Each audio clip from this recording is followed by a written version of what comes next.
함께 합독하십니다.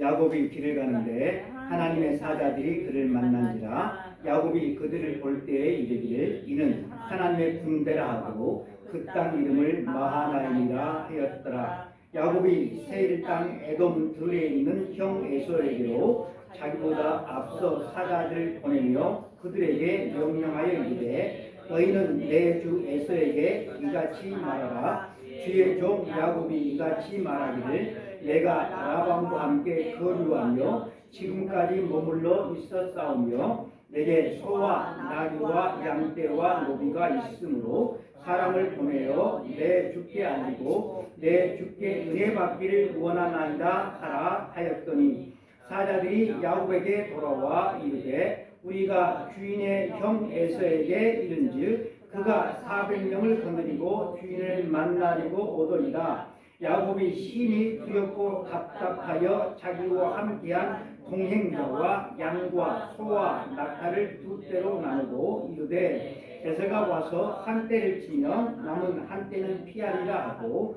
야곱이 또 이르되 내 조부 아브라함의 하나님 내 아버지 이삭의 하나님 여호와여 주께서 전에 내게 명하시기를 네 고향 네 족속에게로 돌아가라. 내가 네게 은혜를 베풀리라 하셨나이다. 아멘. 오늘 우리가 읽은 이 말씀과 또 32장 이 전체 특별히 상반부를 통하여서 믿음으로 나아가자, 믿음으로 나아가자라고 하는 제목으로 셋째 줄 말씀을 전합니다. 직업은 못 속인다라고 하는 말을 여러분들 아마 살아가시면서 하기도 하고 또 들어보기도 하셨을 것입니다.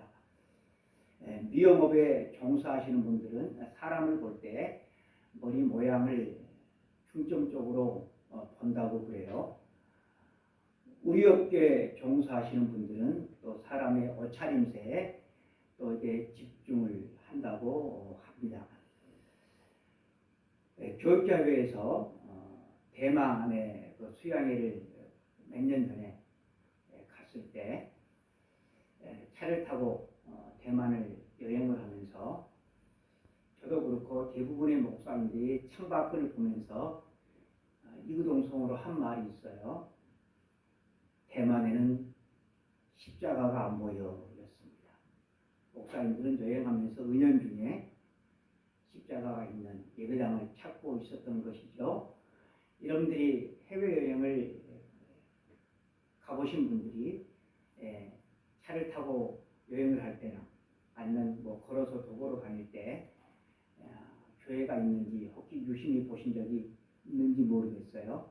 아마 그렇게 보신 분들은 없을 거예요. 그런데 목사님들은 직업정신이 좀 투철해가지고 여행을 하면서도 교회가 얼마나 있는가 그것을 눈여겨 보았습니다.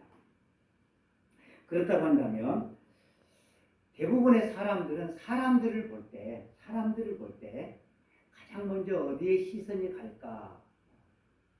여러분들은 사람들을 볼 때 어디에 시선이 가십니까? 직업 정신이 투철해서 미용사들처럼 아니면 우리 업계에 종사하시는 분들처럼 머리에 가고 복장에 가는지는 모르겠습니다. 대부분의 사람들은 사람을 볼 때 어디에 초점이 가는가 하면 사람의 외모에 초점이 가게 되어 있습니다. 특별히 여자들보다는 남자들이 더더욱 외모에 초점을 두게 된다고 그럽니다.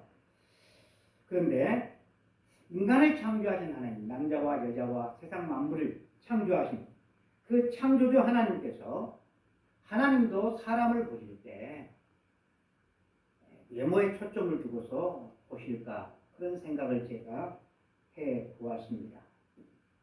사람은 외모를 보지만 하나님은 사람의 중심, 다시 말해서 그 사람의 믿음이 어디가 있는가 믿음을 보십니다.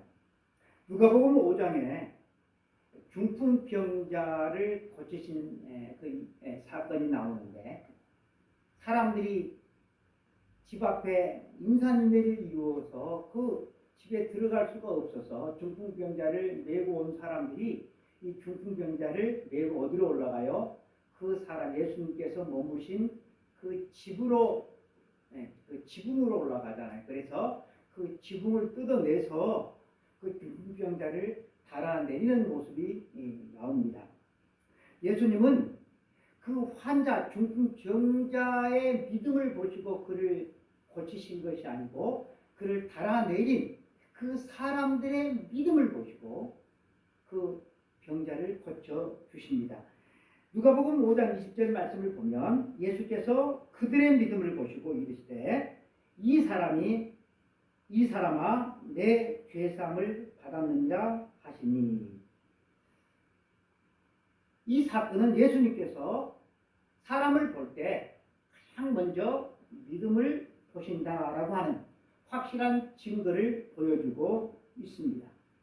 우리 사람들이 이 세상을 살아가면서 가장 우선시하는 것은 먹고 사는 문제일 것입니다. 그래서 목구멍이 포도청이라 라고 하는 말이 생겨날 정도가 되었지 않습니까?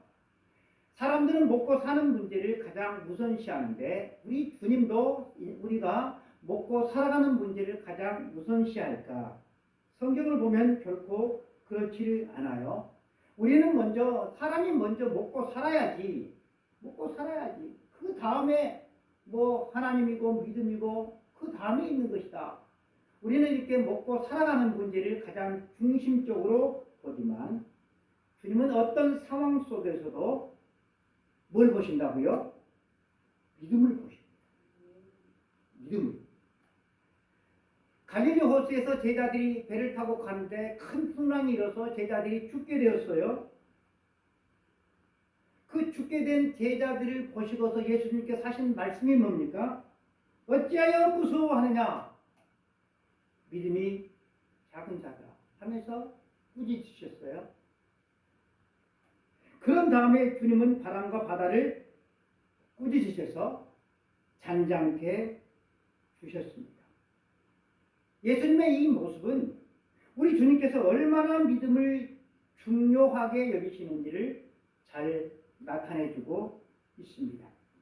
하지만 우리 인생들은 주님께서 이렇게 믿음을 중요하게 여기는데 우리들도 그렇게 주님처럼 믿음을 중요하게 여기는가라고 하는 것이죠.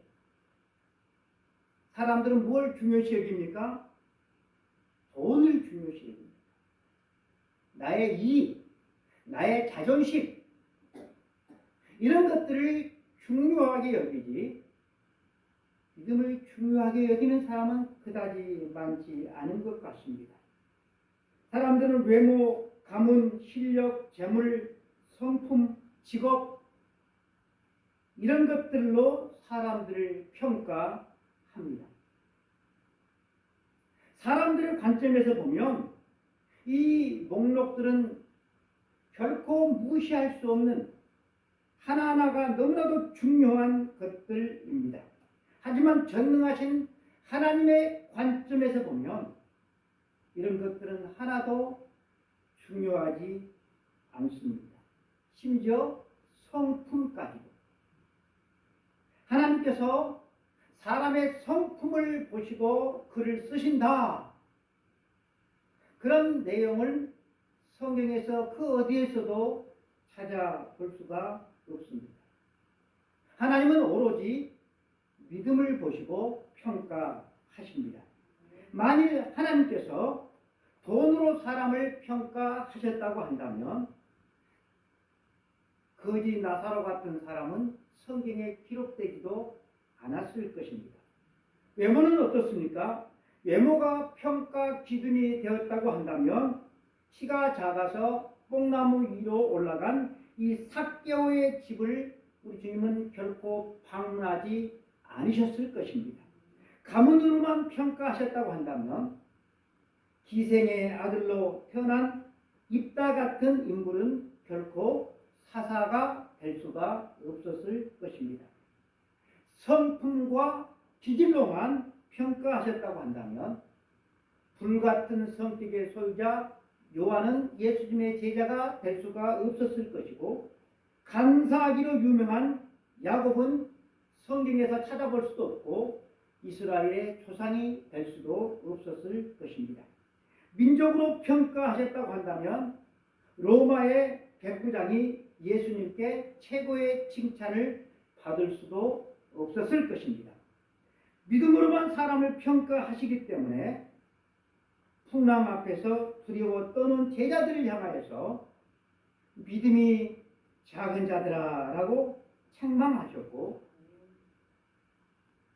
집에 오시지 말고 말씀으로만 종을 고쳐달라고 하는 백부장에게는 이스라엘 중에서 이만한 믿음을 가진 사람을 내가 본 적이 없다라고 하는 칭찬을 받으셨어요. 개 같은 취급을 당하면서도 끝까지 자기 자신의 딸을 고쳐달라고 간청한 가난한 여인에게는 또 우리 주님이 어떻게 말씀하셨습니까? 여자여 내 믿음이 크도다. 내 소원대로 되리라 말씀하셨습니다. 맹인들의 눈을 뜨게 하실 때에도 내 믿음대로 될지어다 그렇게 말씀하셨고, 12년 동안 혈류증을 앓는 여인을 고치실 때도 딸아 내 믿음이 너를 구원하였으니 평안히 가라 내 병에서 놓여 건강할지어다 라고 말씀하셨어요. 주님은 언제나 믿음을 먼저 보시고 그리고 믿음으로 사람을 평가하십니다. 그래서 히브리서 기자는 믿음이 없이는 하나님을 기쁘시게 할 수 없나니 하나님께 나아가는 자는 반드시 그가 계신 것과 그가 자기를 찾는 자들에게 상 주시는 이심을 믿어야 할지니라고 말씀을 하고 있는 것입니다. 오늘을 살아가는 우리들에게 우리 하나님께서 우리 주님께서 이렇게 중요하게 여기는 믿음을 우리가 가지고 우리도 그렇게 중요하게 여기며 살아가고 있느냐라고 하는 것이 오늘 우리들의 문제가 될 것입니다. 어떤 상황 속에서도 하나님과 하나님의 말씀을 믿고 의지하는 사람들이 바로 신앙인 믿음의 사람들일 것입니다. 오늘 살아가는 우리 그리스도인들에게 있어서 가장 큰 비극, 가장 안타까운 사실이 뭔가, 그것은 우리 주님을 기쁘시게 하는 그 믿음을 중요하게 여기지 않는다라고 하는 것입니다. 그 믿음을 욕심내지 않는다라고 하는 것입니다. 교회는 다니지만 그래서 믿음은 있는 것 같은데 삶을 보면 하나님이 계시지 않는 것 같아요. 하나님이 존재하지 않는 것 같아요. 그런 삶을 교회는 다니는데도 그렇게 살아간다는 것입니다. 우리의 민낯이 드러나는 순간은 언제인가? 위기의 순간에 드러납니다. 모든 일이 순탄할 때는 하나님을 믿는 것 같아요. 하나님을 찬양해요. 교회에 나와요. 헌금도 해요. 그런데 자녀가 방황을 하고 직장에서 쫓겨날 위기에 처하고 몸에 이상 신호가 올 때 그때 사람들은 어떻게 하는가? 하나님 앞에 엎드려 하나님의 손을 붙잡는 행동을 하기보다는 여기저기에 전화를 돌리기에 분주합니다. 하나님을 믿는다고 말을 하지만 현실적인 내 문제를 해결할 수 있는 것은 은행의 통장의 잔고나 아니면 인맥이라고 그렇게 확실하면서 살아가고 있는 것입니다. 정말로 하나님이 내 인생의 주인이심을 나는 믿고 살아가고 있느냐, 이것이 문제죠. 여러분, 에어컨의 원리를 내가 소상하게 잘 알고 있다고 해서 에어컨이 시원하게 작동하는 것은 결코 아닙니다. 내가 더워서 시원하게 하고 싶으면 어떻게 해야 되죠? 코드를 꽂고 그리고 전원 스위치를 눌러야지 시원한 바람이 나오는 것입니다. 하나님에 대해서 박사급 지식을 아무리 가졌다 한들 삶의 현장에서 하나님의 말씀에 순종하는 그런 삶을 살아가지 않는다고 한다면 하나님을 알고 있는 그 지식이 무슨 소용이 있겠습니까? 하나님은 우리들에게 나를 믿는다고 한다면 그렇게 행동하라라고 우리들에게 명령을 하고 있습니다. 여러분 자신을 한번 보세요. 그리고 다른 사람들을 한번 보세요. 우리가 세상을 살아가고 있어요. 세상을 살아갈 때 우리의 뜻대로만 모든 일들이 이루어지는 것은 아니잖아요. 그때 우리는 누구를 무서워하고 무엇을 두려워하는가라고 하는 거예요. 세상을 살아가면서 우리는 통장에 잔고가 하나도 없으면 아이고 이번 달에도 뭐 빠져나가야 되는데 뭘 해야 되는데 그래서 두려워합니다. 그런데 하나님의 임재가 느껴지질 않아. 하나님께서 나와 함께 하는 것 같은 그런 느낌이 없어. 하나님이 내 안에 계시지 않는다라고 하는 그 느낌이 왔음에도 불구하고 그것에 대해서 두려워하는 사람은 없어요. 통장에 잔고가 없는 것은 두려워하지만 신앙생활을 하면서도 하나님과 동행하고 있다고 하는 그 느낌이 없어. 하나님이 없는 것 같아 내 안에. 그것 가지고 두려워하는 사람은 그리 많지 않는 것 같습니다. 바로 그것이 우리의 믿음이 무용지물이다라고 하는 확실한 증거가 되는 것입니다. 여러분 믿음은 내가 하나님을 위해서 열심히 이것도 하고 물론 그것도 여러분 믿음의 한 부분이겠지만 그 전에 우리가 확인해야 될 것이 있는데 그것이 뭔고 하면 하나님이 나를 위해서 지금 열심히 일하고 계신다. 하나님은 지금도 나와 함께 하고 계신다라고 하는 이 확신이다라고 하는 것입니다. 이 확신이 없이는 우리가 일상을 살아가면서 만나는 크고 작은 문제 앞에 우리는 믿음으로 대처할 수가 없는 것입니다. 평상시에는 믿음이 있는 것 같아요. 그래서 교회에 나와요. 예배도 드려요. 그런데 문제를 만나면 불신앙 사람처럼 그렇게 행동을 하는 사람들이 많습니다. 현실의 문제 앞에서 믿음이 전혀 작동을 하지 못하고 있는 것입니다. 이런 때에 어떤 사람들은 세상 사람들보다 더 쉽게 흔들리고 더 크게 낙심하기도 합니다. 성경에서 보면 그 대표적인 사람이 오늘 본문에 나오는 야곱입니다. 그런 하나님의 놀라운 은혜를 그 누구보다도 많이 경험했던 사람임에도 불구하고 어려움을 만나면 문제를 만나면 하나님을 믿고 하나님을 의지하는 방식이 아니라 자기 자신의 잔머리로 그 어려움의 문제를 해결해 보려고 발버둥 쳤던 대표적인 사람입니다. 그가 아버지와 형을 속이고 하란으로 도망을 갔어요.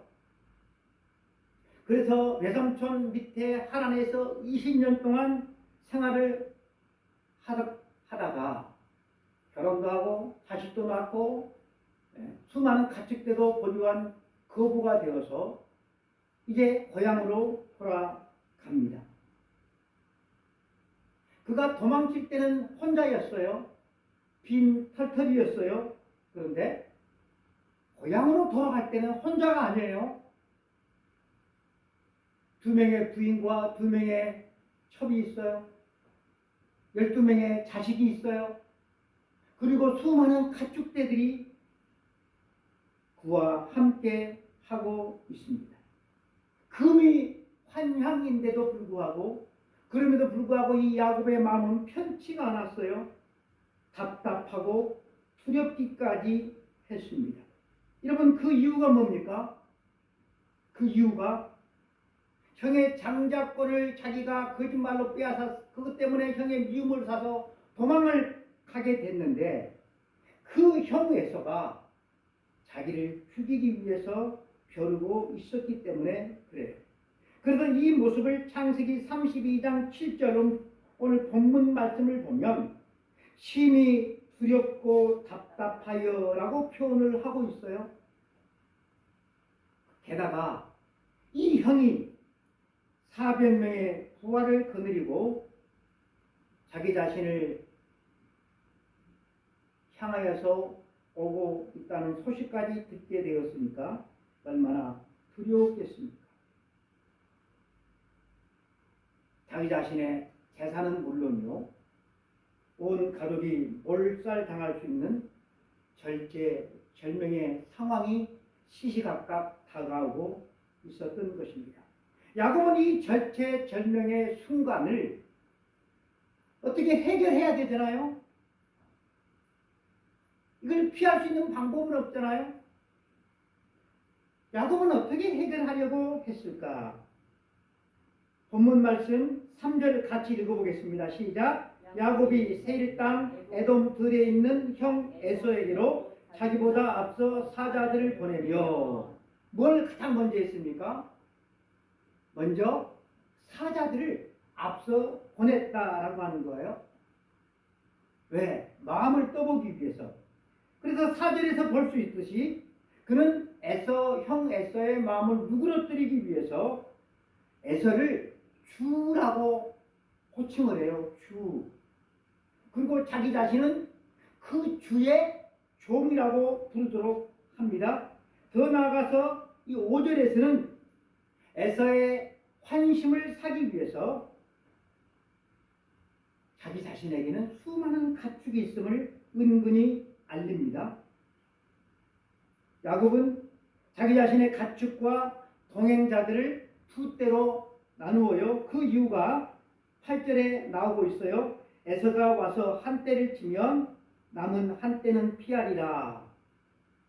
앞서가는 이 한 떼를 형 에서가 와서 치면 그 뒤를 따르는 한 떼는 도망칠 수 있는 시간적인 여유가 있기 때문에 이렇게라도 해서 자기 자신의 가족과 재산을 보호하려고 했던 것입니다.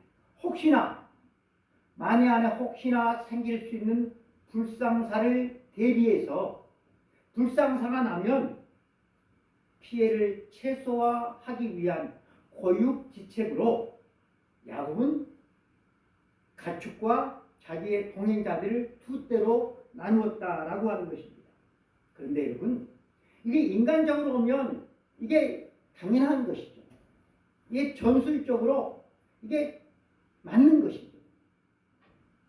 그런데 정말로 야곱이 하나님을 확실하게 믿었어도, 하나님께서 확실하게 자기 자신을 지키고 보호해 줄 것이라고 하는 그런 믿음이 있었어도 이렇게 사람과 가축을 두 떼로 나누었을까?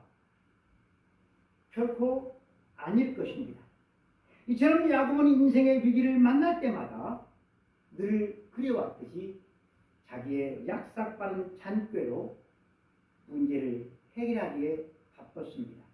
그렇게 해서 야곱이 어떻게 되었습니까? 그의 마음이 좀 안심이 되었을까요? 전혀 마음이 안심이 되지를 않았어요. 두려움에 그가 사로잡혔습니다. 그래서 여러분, 야곱이 뭘 했을까요? 그때야 야곱이 기도합니다. 그것도 나의 하나님께 기도하는 것이 아니라 조상의 하나님의 이름으로 그가 기도합니다. 9절 말씀 한번 읽어보겠습니다. 야곱이 또 이르되 내 조부 아브라함 하나님 내 아버지 이삭의 하나님 여호와여 주께서 전에 내게 명하시기를 내 고향 네 족속에게로 돌아가라 내가 네게 은혜를 베풀리라 하셨나이다.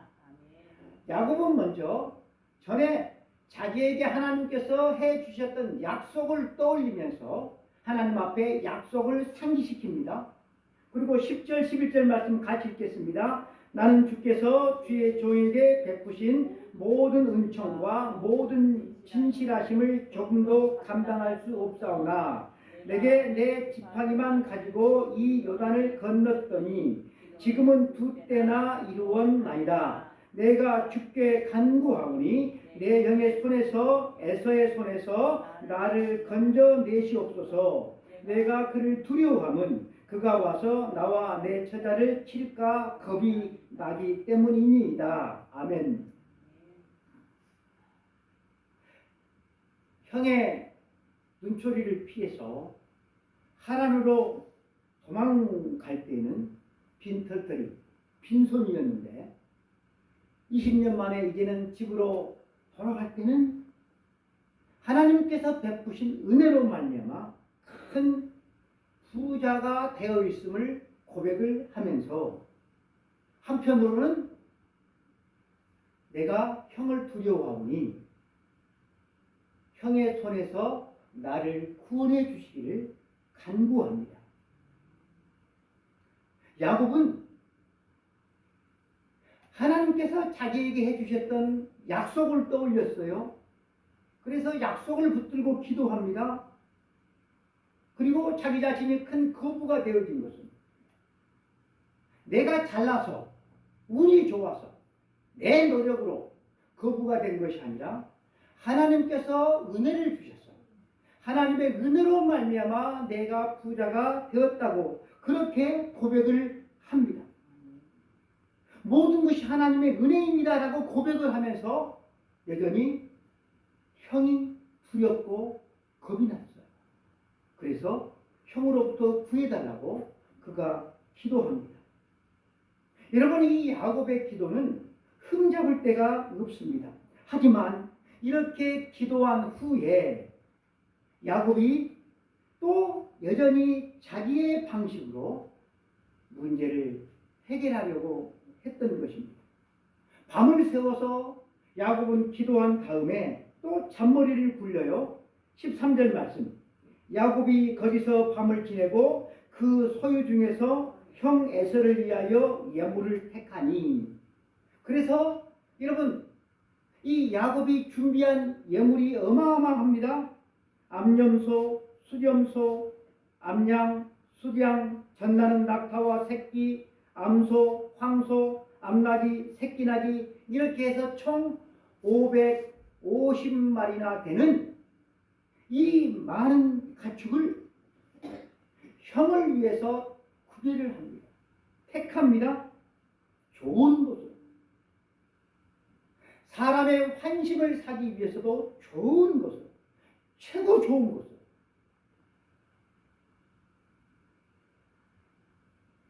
그런데 이 550마리 되는 이 많은 짐승을 야곱이 한꺼번에 보낸 게 아니에요. 이것도 나눠서 여러 차례 나눠서 보내요. 왜 그랬을까요? 20절 후반절 말씀을 보면 야곱이 말하기를 내가 내 앞에 보내는 예물로 형의 감정을 푼 후에 대면하여 형이 혹시 나를 받아주리라 함이었더라. 왜 이런 방법을 썼을까요? 하나님을 믿을 수가 없어요. 상황이 어떻게 벌어질지를 몰라요. 그래서 미연의 방법을 이렇게 불안하게 혹시 있을 그 좋지 못한 최악의 그것을 미연에 좀 방지하기 위해서 야곱은 이런 방법을 썼던 것입니다.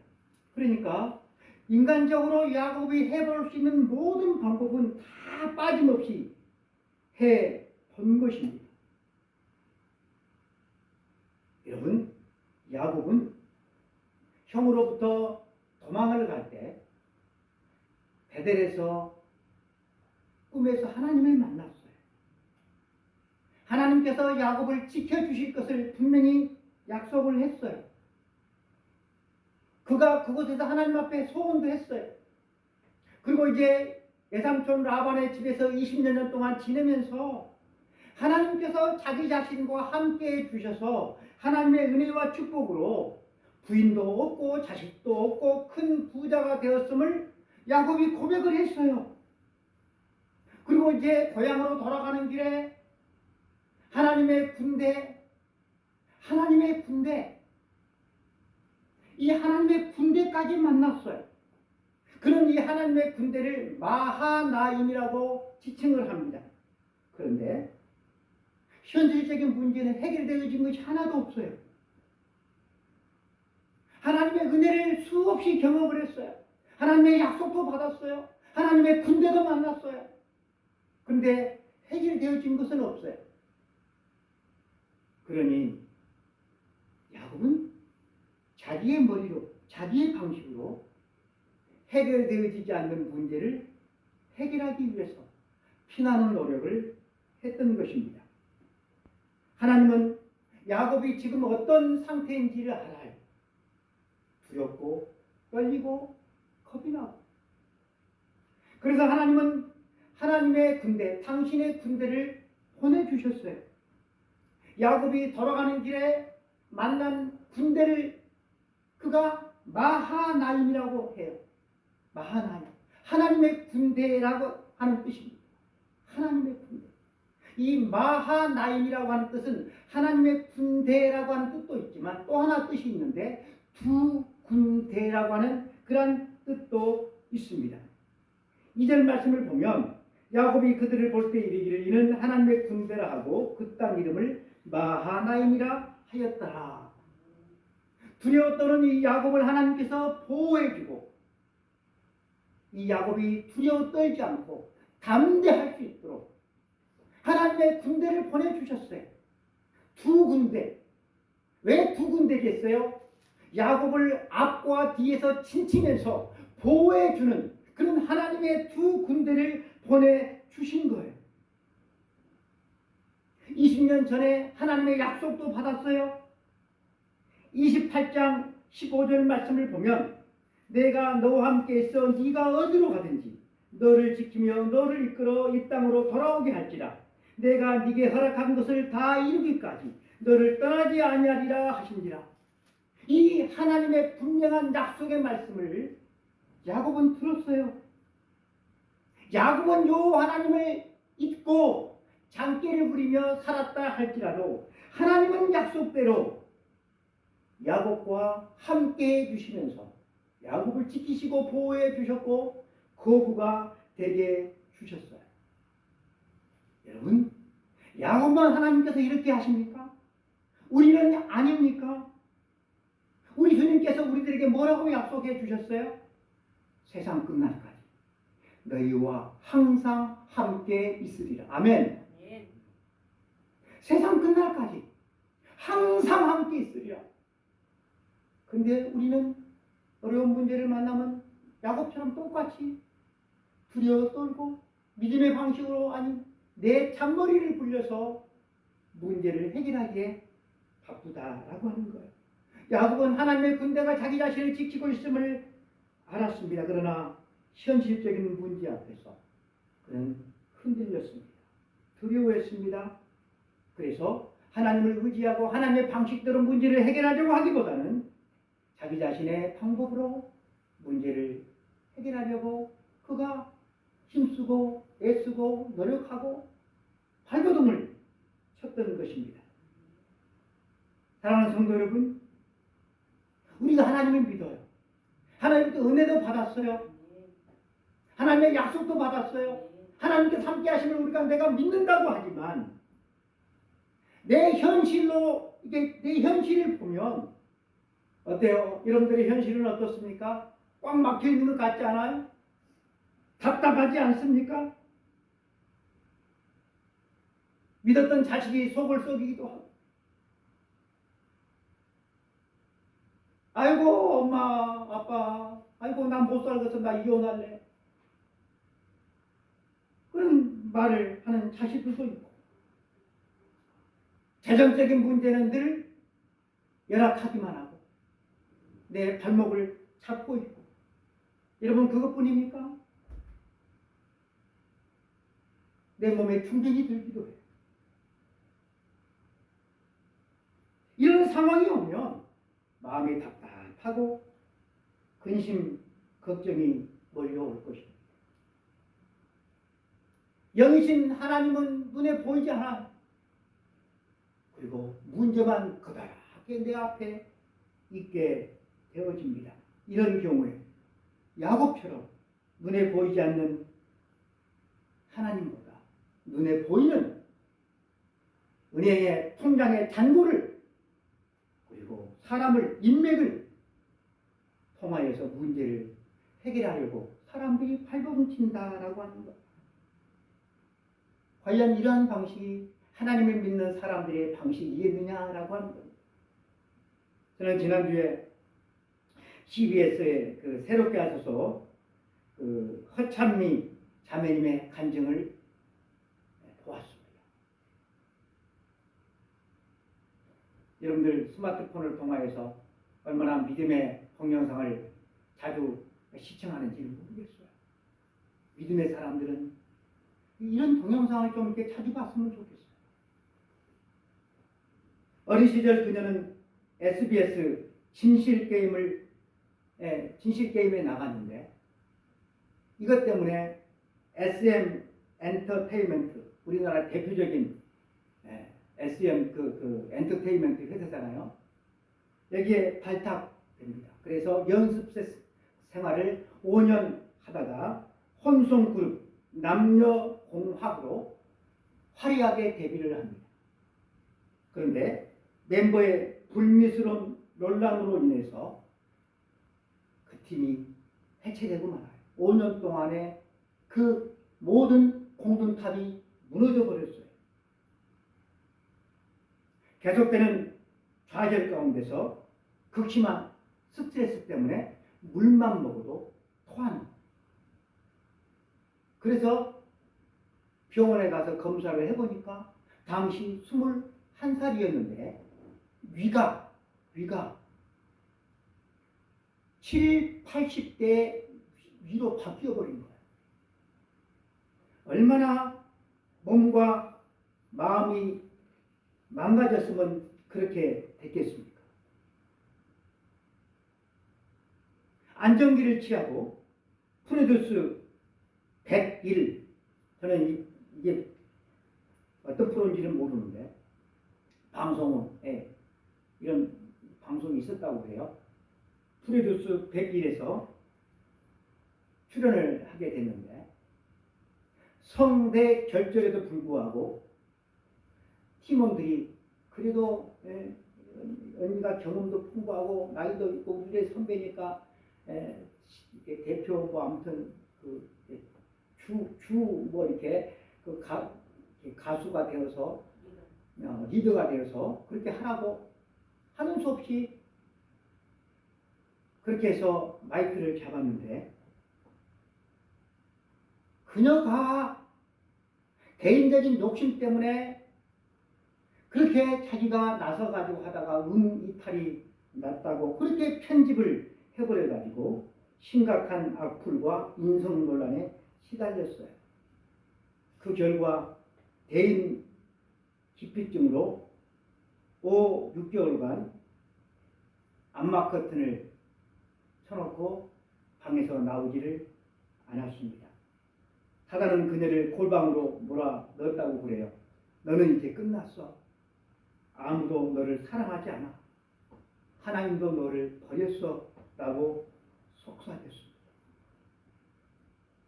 그녀는 실제로 유서를 준비했고 죽음을 준비했습니다. 근데 여러분, 우리가 기억해야 될 사실이 있어요.